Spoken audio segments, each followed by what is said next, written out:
A Gênese, Allan Kardec, capítulo 7, segunda parte, Esboço geológico da Terra. Período secundário, nota explicativa 67, Era Mesozoica atual. 28. Com o período de transição, desaparecem a vegetação colossal e os animais que caracterizavam a época, ou porque as condições atmosféricas já não fossem as mesmas, ou porque uma série de cataclismos haja aniquilado tudo o que tinha vida na Terra. É provável que as duas causas tenham contribuído para essa mudança. Por isso que, de um lado, o estudo dos terrenos que assinalam o fim desse período comprova a ocorrência de grandes subversões oriundas de levantamentos e erupções que derramaram sobre o solo grandes quantidades de lavas, e de outro, porque grandes mudanças se operam nos três, nota explicativa 68, consultar nota 31. Reinos. 29. O período secundário se caracteriza sob o aspecto mineral, por numerosas e fortes camadas que atestam uma formação lenta no seio das águas e marcam diferentes épocas bem caracterizadas. A vegetação é menos rápida e menos colossal que no período precedente. Sem dúvida, em virtude da diminuição do calor e da umidade e de modificações sobrevindas aos elementos constitutivos da atmosfera. As plantas herbáceas e polpudas juntam-se às de caule lenhoso e às primeiras árvores propriamente ditas. 30. Ainda são aquáticos os animais, ou, quando nada, anfíbios, a vida vegetal progride pouco na terra seca. Desenvolve-se no meio dos mares uma prodigiosa quantidade de animais de conchas, devido à formação das matérias calcárias. Nascem novos peixes de organização mais aperfeiçoada do que no período anterior. Aparecem os primeiros cetáceos. Os mais característicos animais dessa época são os répteis monstruosos, entre os quais se notam o ictiossauro, espécie de peixe-lagarto, que chegava a ter 10 metros de comprimento, com mandíbulas prodigiosamente alongadas, armadas de 180 dentes. Sua forma geral lembra um pouco a do crocodilo, mas sem couraça escamosa. Seus olhos tinham o volume da cabeça de um homem. Possuía barbatanas como a baleia, e como esta, expelia água por aberturas próprias para isso. O plesiosauro, outro réptil marinho, tão grande quanto o ictiossauro, tinha pescoço excessivamente longo, que se dobrava como o do cisne, e lhe dava aparência de enorme serpente ligada a um corpo de tartaruga. Tinha a cabeça do lagarto e os dentes do crocodilo. Sua pele devia ser lisa, qual a do ictiossauro, porquanto não se lhe descobriu nenhum vestígio de escamas ou de concha. Nota explicativa 69. De Allan Kardec. O primeiro fóssil desse animal foi descoberto na Inglaterra em 1823. Depois encontraram-se outros na França e na Alemanha. O teleossauro, que mais se aproxima dos crocodilos atuais, parecendo este um seu diminutivo. Como os últimos, tinha uma couraça escamosa e vivia ao mesmo tempo na água e em terra. Seu talhe era de cerca de 10 metros, dos quais 3 ou 4 só para a cabeça. A boca tinha de abertura 2 metros. O megalossauro, grande lagarto, espécie de crocodilo, de 14 a 15 metros de comprimento. Essencialmente carnívoro, nutria-se de répteis, de pequenos crocodilos e de tartarugas. Sua formidável mandíbula era armada de dentes em forma de lâmina de podadeira, de gume duplo, recurvados para trás, de tal jeito que, uma vez enterrados na presa, impossível se tornaria a esta desprender-se. O iguanodonte, o maior dos lagartos que já apareceram na Terra. Tinha de 20 a 25 metros da cabeça à extremidade da cauda, e sobre o focinho um chifre ósseo, semelhante ao do iguano da atualidade, do qual parece que não diferia senão pelo tamanho. O último tem apenas 1 metro de comprimento. A forma dos dentes prova que ele era herbívoro e a dos pés que era animal terrestre. Nota explicativa 70. Somente após a desencarnação do autor, ocorrida em 1869, foram descobertos na Inglaterra fragmentos suficientes à montagem de um exemplar completo pelos paleontólogos, permitindo melhor elucidar detalhes da descrição desse dinossauro. Ficou então claro que ele tinha uma calosidade óssea sobre o focinho, como os iguanídeos, uma crista espinhosa no dorso, inexistindo chifres, que, no entanto, eram bastante evidentes em outros monstros, como nos saurópodes. O pterodátilo, animal estranho, do tamanho de um cisne, participando simultaneamente do réptil pelo corpo, do pássaro pela cabeça e do morcego pela membrana carnuda que lhe religava os dedos prodigiosamente longos. Essa membrana lhe servia de paraquedas quando se precipitava sobre a presa do alto de uma árvore ou de um rochedo.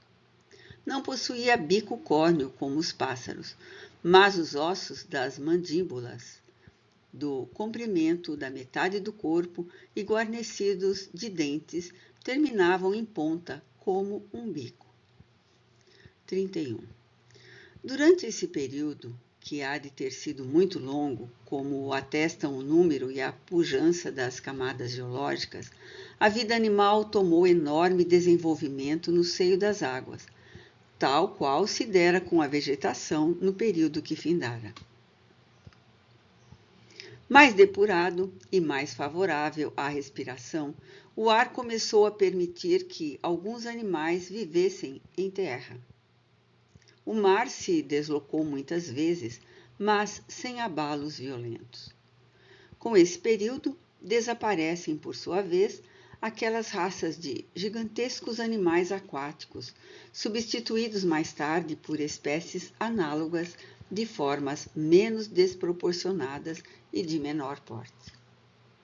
32. O orgulho levou o homem a dizer que todos os animais foram criados por sua causa e para a satisfação de suas necessidades.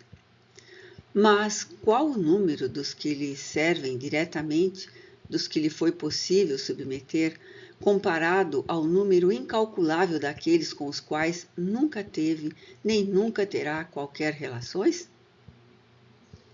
Como se pode sustentar semelhante tese em face das inumeráveis espécies que exclusivamente povoaram a Terra por milhares e milhares de séculos antes que ele aí surgisse e que afinal desapareceram? Poder-se afirmar que elas foram criadas em seu proveito? Entretanto, tinham todas a sua razão de ser, a sua utilidade. Deus, de certo, não as criou por simples capricho da sua vontade, para dar a si mesmo em seguida o prazer de as aniquilar, pois que todas tinham vida, instintos, sensação de dor e de bem-estar. Com que fim ele o fez? Com um fim que há de ter sido soberanamente sábio, embora ainda o não compreendamos. Certamente, um dia será dado ao homem conhecê-lo, para a confusão do seu orgulho, Mas, enquanto isso não se verifica, como se ampliam as ideias ante os novos horizontes em que lhe é permitido, agora, mergulhar a vista em presença do imponente espetáculo dessa criação, tão majestosa no seu lento caminhar, tão admirável na sua previdência, tão pontual, tão precisa e tão invariável nos seus resultados. Período terciário. Nota explicativa 71. Período terciário da era Cenozoica atual. 33. Com o período terciário, nova ordem de coisas começa para a Terra. O estado da sua superfície muda completamente de aspecto. Modificam-se profundamente as condições de vitalidade e se aproximam do estado atual. Os primeiros tempos desse período se assinalam por uma interrupção da produção vegetal e animal. Tudo revela traços de uma destruição quase geral dos seres vivos, depois do que aparecem sucessivamente novas espécies, cuja organização mais perfeita se adapta à natureza do meio onde são chamados a viver. 34. Durante os períodos anteriores, a crosta sólida do globo, em virtude de sua pequena espessura, apresentava, como já se disse, bem fraca resistência à ação do fogo interior. Facilmente despedaçado, esse envoltório permitia que as matérias em fusão se derramassem livremente pela superfície do solo. Outro tanto já não se deu quando este ganhou certa espessura. Então, comprimidas de todos os lados, as matérias embraseadas, como a água em ebulição num vaso fechado, acabaram por produzir uma espécie de explosão. Violentamente quebrada num sem número de pontos, a massa granítica ficou crivada de fendas, como um vaso rachado. Ao longo dessas fendas, a crosta sólida levantada e deprimida formou os picos, as cadeias de montanhas e suas ramificações. Certas partes do envoltório não chegaram a ser despedaçadas, foram apenas soerguidas, enquanto noutros pontos decalcamentos e escavações se produziram. A superfície do solo tornou-se então muito desigual. As águas, que até aquele momento a cobriam de maneira quase uniforme na maior parte da sua extensão, foram impelidas para os lugares mais baixos, deixando em seco vastos continentes ou cumes isolados de montanhas, formando ilhas. Tal o grande fenômeno que se operou no período terciário e que transformou o aspecto do globo. Ele não se produziu instantânea nem simultaneamente em todos os pontos, mas sucessivamente e em épocas mais ou menos distanciadas. 35. Uma das primeiras consequências desses levantamentos foi, como já ficou dito, a inclinação das camadas de sedimento, primitivamente horizontais, e assim conservadas, onde quer que o solo não sofreu subversões. Foi, portanto, nos flancos e nas proximidades das montanhas que essas inclinações mais se pronunciaram. 36. Nas regiões onde as camadas de sedimento conservaram a horizontalidade para se chegar às de formação primária, tem-se que atravessar todas as outras, até considerável profundidade, ao cabo da qual se encontra inevitavelmente a rocha granítica. Quando, porém, se ergueram em montanhas, aquelas camadas foram levadas acima do seu nível normal, indo às vezes até a grande altura, de tal sorte que veio um corte vertical no flanco da montanha. Elas se mostram em toda a sua espessura e superposta como as fiadas de uma construção. É assim que a grandes elevações se encontram enormes bancos de conchas, primitivamente formados no fundo dos mares. Está hoje perfeitamente comprovado que, em nenhuma época, o mar ha podido alcançar semelhantes alturas, visto que, para tanto, não bastariam todas as águas existentes na Terra, ainda mesmo que fossem em quantidade 100 vezes maior. Ter-se-ia, pois, de supor que a quantidade de água diminuiu, e então caberia perguntar o que foi feito da porção que desapareceu. Os levantamentos, fato hoje incontestável, explicam de maneira lógica e rigorosa os depósitos marinhos que se encontram em certas montanhas. Nota 72 de Allan Kardec. Camadas de calcário conchífero, onde foram encontradas nos Andes, América do Sul, a 5.000 metros acima do nível do oceano. 37.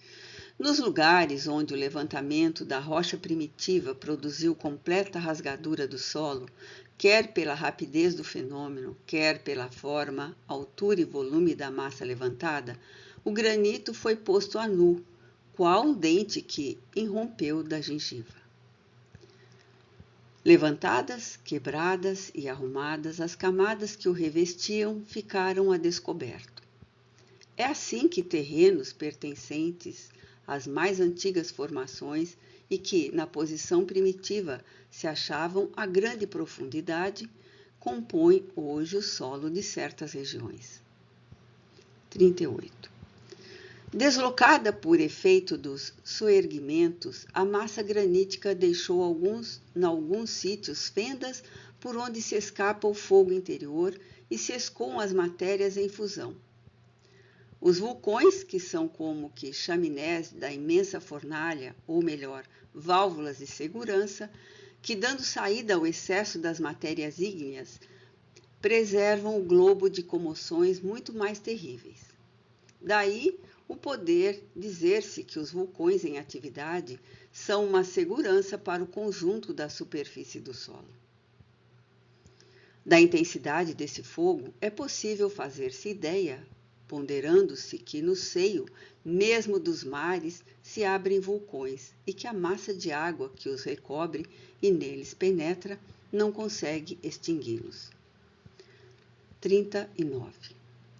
Os levantamentos operados na massa sólida necessariamente deslocaram as águas, sendo estas impelidas para as partes côncavas, que ao mesmo tempo se haviam tornado mais profundas pela elevação dos terrenos emergidos e pela depressão de outros.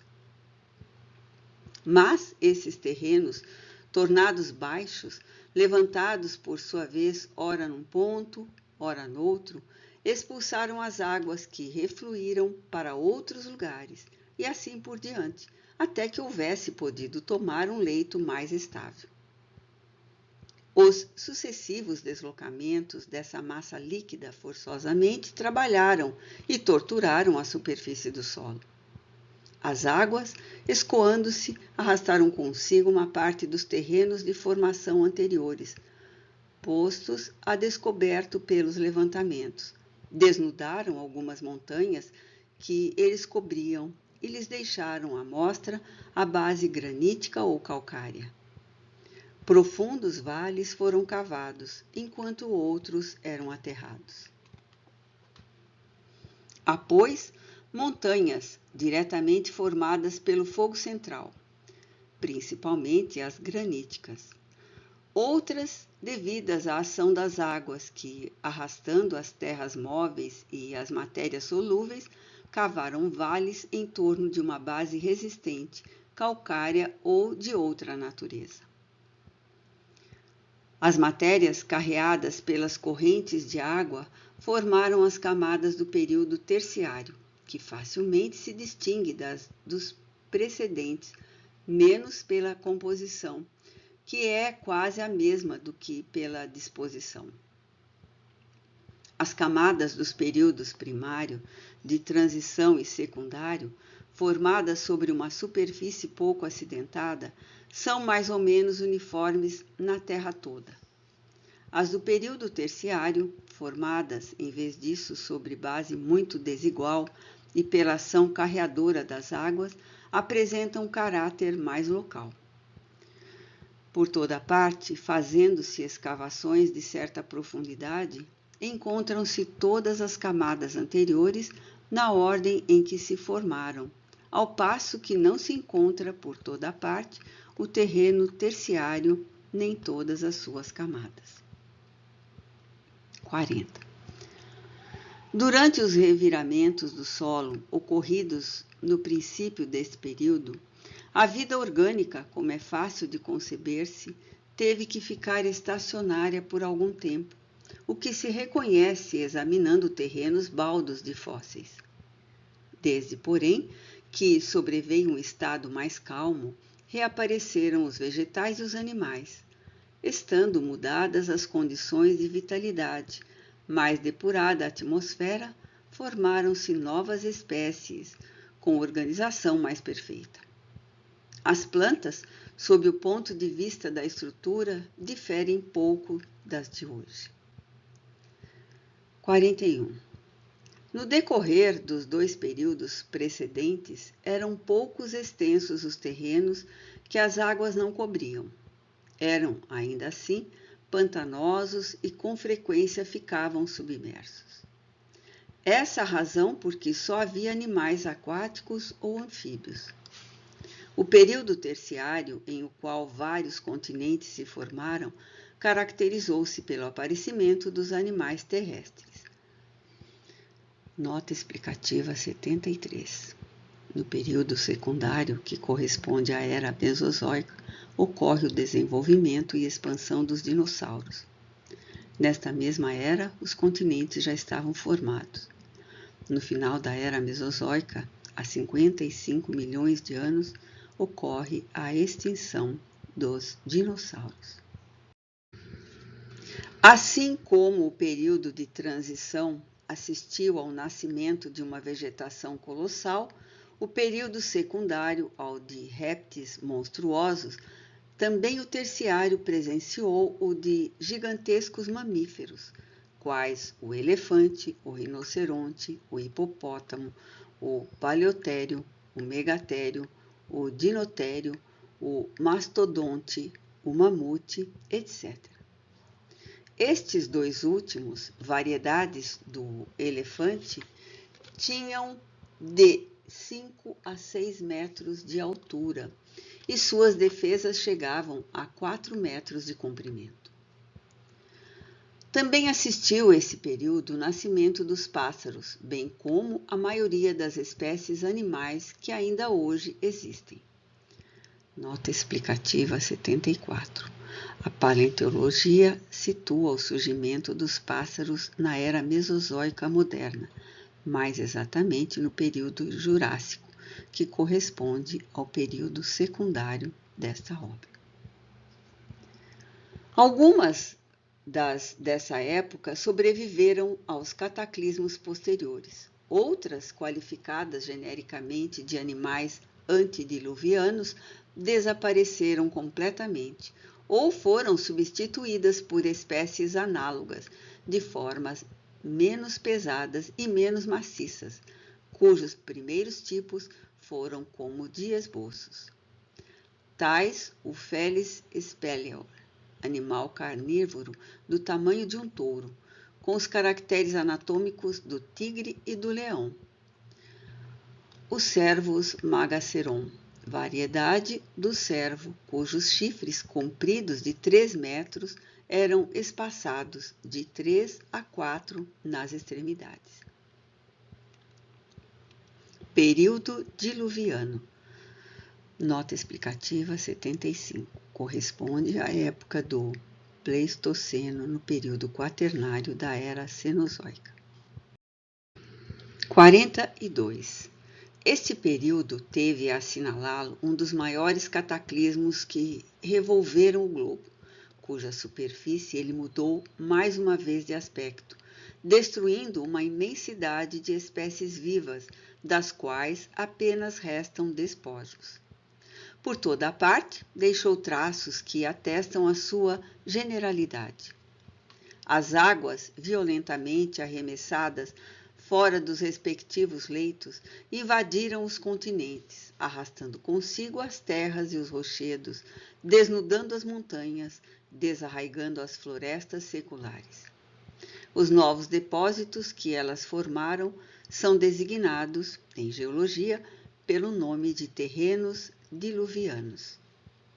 43. Um dos vestígios mais significativos desse grande desastre são os penedos, chamados blocos erráticos.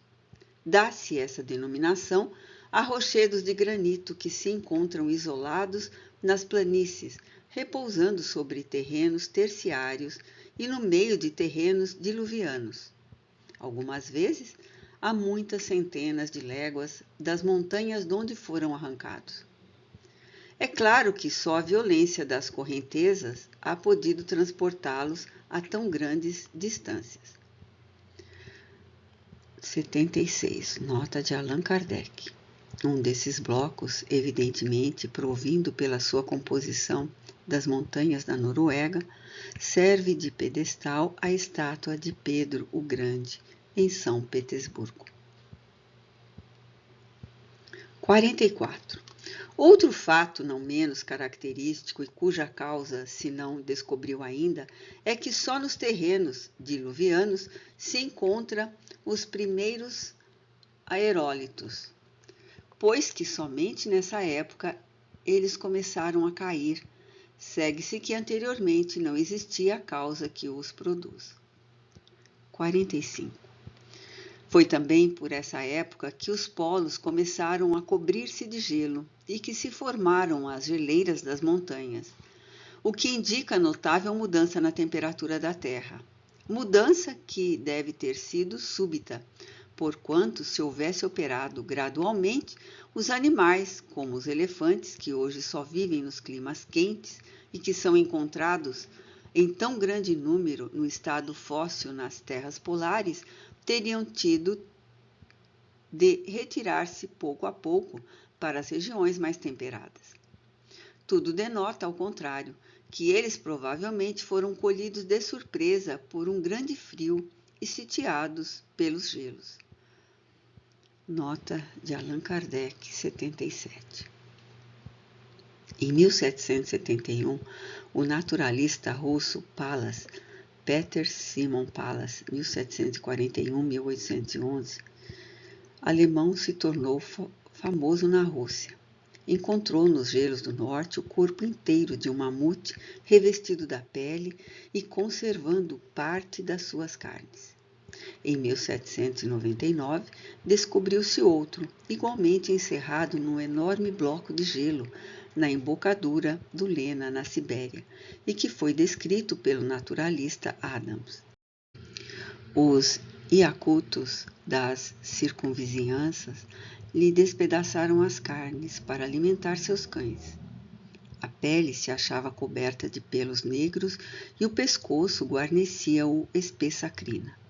A cabeça, sem as defesas, que mediam mais de 4 metros, pesava mais de 200 quilos. Seu esqueleto está no Museu de São Petersburgo. Nas ilhas e nas bordas do mar glacial encontra-se tão grande quantidade de defesas que elas fazem objeto de considerável comércio, sob o nome de marfim fóssil ou da Sibéria. 46. Esse foi, pois, o verdadeiro dilúvio universal. Dividem-se as opiniões relativamente às causas que devam tê-lo produzido.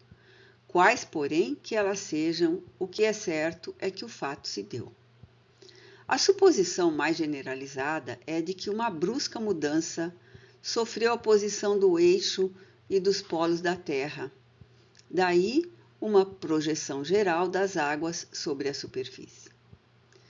Se a mudança se houvesse processado lentamente, a retirada das águas teria sido gradual, sem abalos, ao passo que tudo indica uma comoção violenta e inopinada.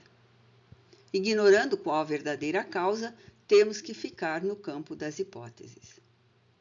O deslocamento repentino das águas também pode ter sido ocasionado o levantamento de certas partes da crosta sólida, e a formação de novas montanhas dentro dos mares, conforme se verificou em começo do período terciário. Mas, além de que, então o cataclismo não teria sido geral. Isso não explicaria a mudança subitânea da temperatura dos polos. 47. Na tormenta determinada pelo deslocamento das águas, permaneceram muitos animais. Outros, a fim de escaparem à inundação, se retiraram para os lugares altos, para as cavernas e fendas, onde sucumbiram em massa, ou de fome, ou entredevorando-se, ou ainda, talvez, pela irrupção das águas nos sítios onde se tinham refugiado e donde não puderam fugir.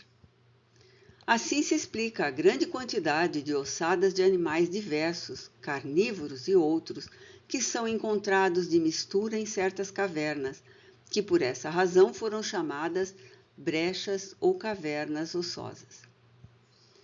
São encontradas as mais das vezes sob as estalagmites.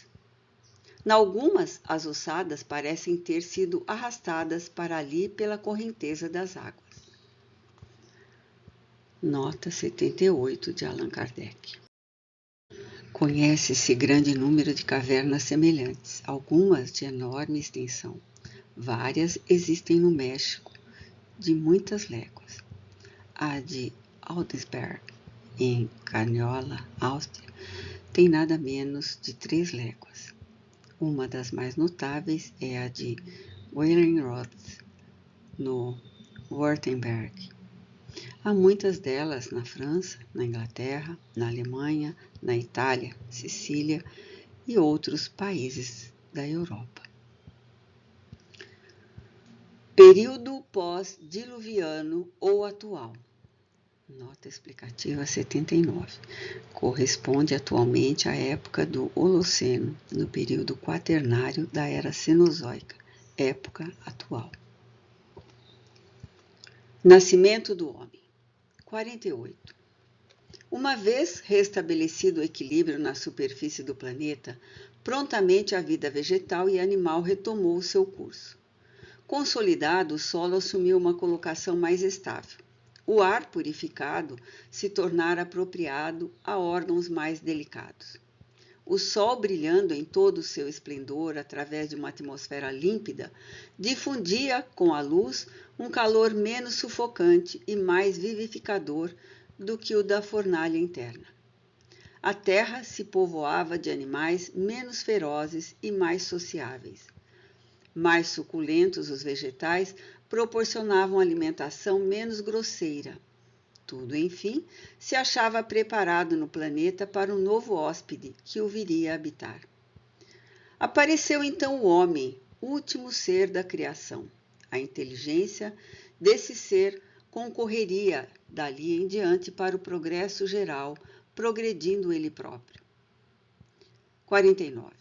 O homem só terá existido na Terra depois do período diluviano ou terá surgido antes dessa época?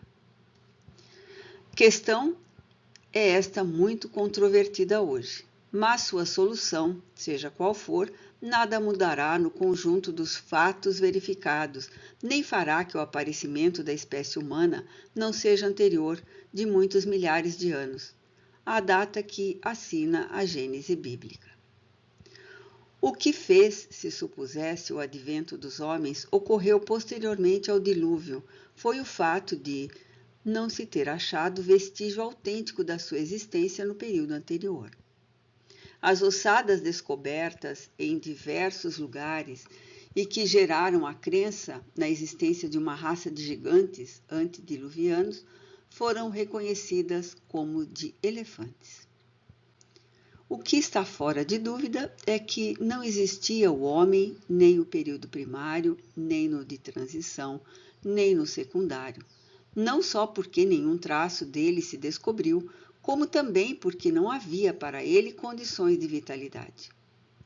Se o seu aparecimento se deu no terciário, só pode ter sido no fim do período, e bem pouco, então, se há de ele ter multiplicado. Ademais, por haver sido curto o período antediluviano, não determinou mudanças notáveis nas condições atmosféricas, tanto que eram os mesmos os animais antes e depois dele. Não é, pois, impossível que o aparecimento do homem tenha precedido esse grande cataclismo. Está hoje comprovada a existência do macaco naquela época e recentes descobertas parecem confirmar a do homem. Nota de Allan Kardec, 80. Veja-se O Homem Antediluviano, por Bush, de Chevecoeur de Perthes, Os Instrumentos de Pedra, idem, Discursos sobre as Evoluções do Globo, por George Cuvier, anotado pelo Dr. Offer. Nota explicativa 81. Atualmente se sabe que a existência da espécie humana remonta de 3 milhões de anos, o que corresponde ao Piloceno, última época do período terciário.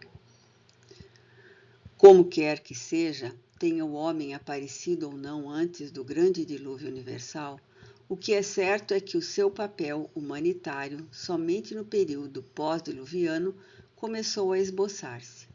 Pode-se, portanto, considerar caracterizado pela sua presença esse período.